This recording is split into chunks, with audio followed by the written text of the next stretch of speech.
అందరికీ నమస్కారం. శ్రీశ్రీ గారు రచించిన మహాప్రస్థానం నుండి కేక అనే కవిత.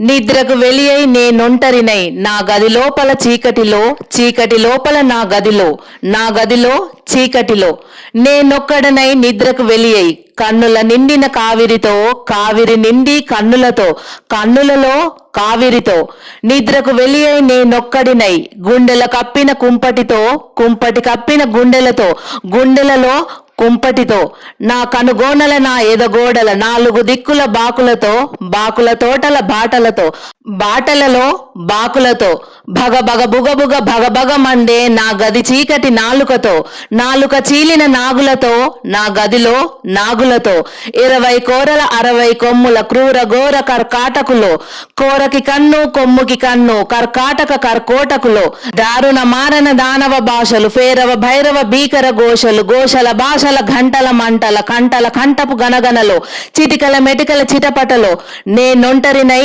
నిద్రకు వెలియై చీకటి లోపల నా గదిలో, నా గది లోపల చీకటిలో, చీకటిలో ఆ కటితో. ధన్యవాదములు.